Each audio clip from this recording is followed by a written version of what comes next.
नमस्कार दोस्तों, आज हम आपके लिए लेकर आए हैं महाशिवरात्रि की व्रत कथा।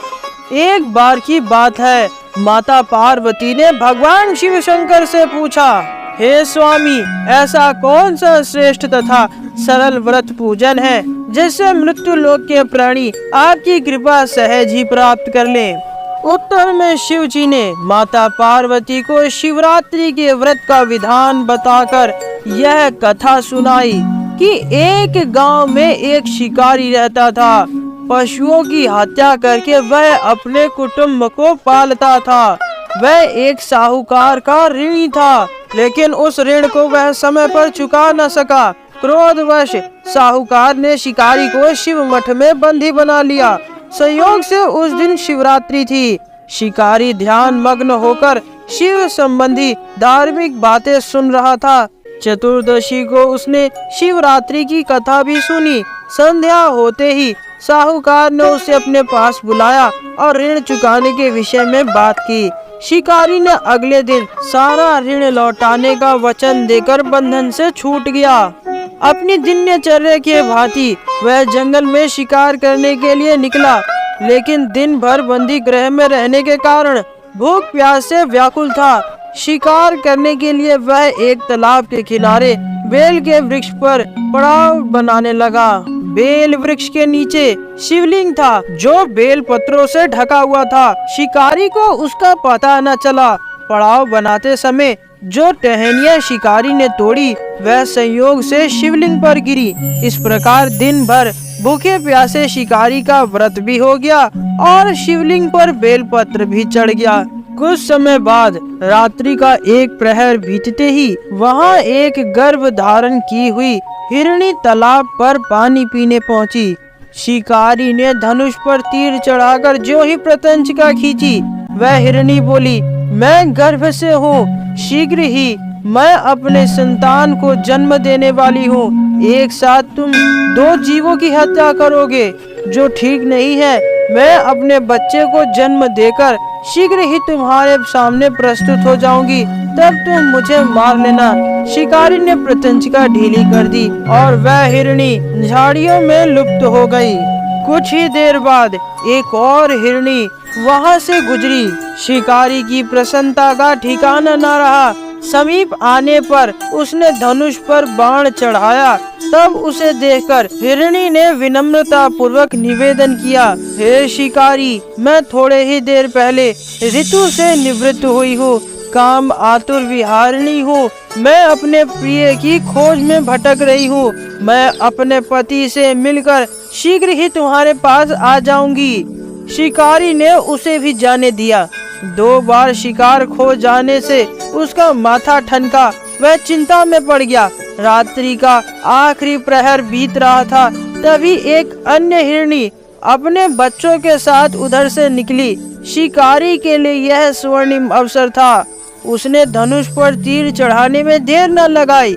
वह तीर छोड़ने ही वाला था कि हिरणी बोली, हे शिकारी, मैं इन बच्चों को इनके पिता के हवाले करके लौट आऊंगी, फिर तुम मुझे मार लेना।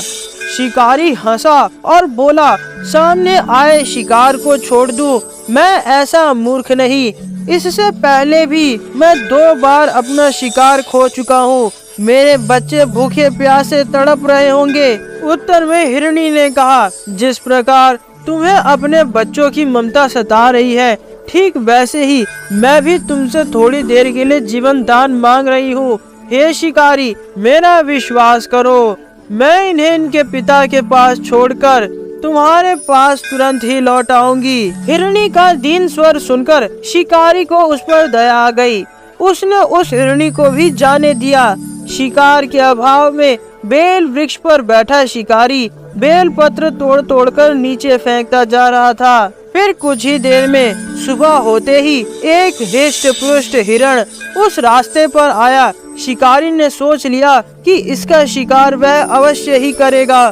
शिकारी की तनी प्रत्यंचिका देखकर हिरण विनीत स्वर में बोला, हे शिकारी भाई, यदि तुमने मुझसे पूर्व आने वाली 3 हिरणियों के साथ छोटे छोटे बच्चों को मार डाला तो मुझे मारने में विलंब ना करो, ताकि उनके वियोग में मुझे एक क्षण का भी दुख ना सहना पड़े। मैं उन हिरनियों का पति हूँ। यदि तुमने उन्हें जीवन दान दिया है तो मुझे भी कुछ क्षण के लिए जीवन दान देने की कृपा करो। मैं उनसे मिलकर तुम्हारे सामने उपस्थित हो जाऊंगा।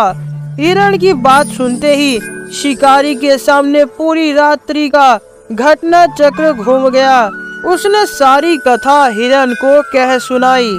तब हिरण ने कहा, मेरी तीनों पत्नियां जिस प्रकार प्रतिज्ञाबद्ध होकर गई हैं, मेरी मृत्यु से अपने धर्म का पालन नहीं कर पाएंगी। अतः जैसे तुमने उन्हें विश्वास पात्र मानकर छोड़ा है, वैसे ही मुझे भी जाने दो। मैं उन सब के साथ तुम्हारे सामने शीघ्र ही उपस्थित होता हूँ। उपवास, रात्रि जागरण तथा शिवलिंग पर बेलपत्र चढ़ाने से शिकारी का हिंसक हृदय निर्मल हो गया था। उसमें भगवत शक्ति का वास हो गया था। धनुष तथा बाण उसके हाथ से सहज ही छूट गए। भगवान शिव की अनुकंपा से हिंसक हृदय कारुणिक भावों से भर गया। वह अपने अतीत के कर्मों को याद करके पश्चाताप की ज्वाला में जलने लगा।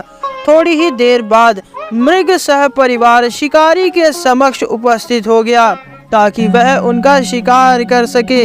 किंतु जंगली पशुओं की ऐसी सत्यता, सात्विकता एवं सामूहिक प्रेम भावना देखकर शिकारी को बड़ी ही ग्लानि हुई। उसके नेत्रों से आंसू बहने लगे। उस मृग परिवार को न मारकर शिकारी ने अपने कठोर हृदय को जीव हिंसा से हटा सदा के लिए कोमल एवं दयालु बना लिया। और फिर शिकारी ने हिरणों से कहा कि आप सभी धन्य हैं। अब आप सब निर्भय होकर अपने अपने घर को लौट जाएं। मैं अब आप सबको नहीं मारूंगा। शिकारी के ऐसा कहते ही वहां दिव्य स्वरूप भगवान शिव शंकर प्रकट हुए और बोले, मैं तुमसे अति प्रसन्न हूँ। बोलो, तुम्हें क्या वर चाहिए? यह सुनकर शिकारी भोलेनाथ के चरणों में गिर पड़ा और रोने लगा। तब भगवान शिव ने उसे सुख समृद्धि का वरदान दिया और गुरु नाम प्रदान किया और कहा कि त्रेता युग में भगवान श्री राम तुम्हारे घर आएंगे और तुमसे मित्रता करेंगे, जिससे तुम्हें मोक्ष की प्राप्ति होगी। तो दोस्तों, ये वही गुरु था जिसके साथ भगवान श्री राम ने त्रेता युग में मित्रता की थी। तो इस प्रकार अनजाने में की गई शिवरात्रि की पूजा से उस शिकारी को भगवान शिव की कृपा से मोक्ष की प्राप्ति हुई। तो आपको यह कथा कैसी लगी कमेंट करके जरूर बताएं और हमारे चैनल धार्मिक कहानियाँ को करें सब्सक्राइब। धन्यवाद।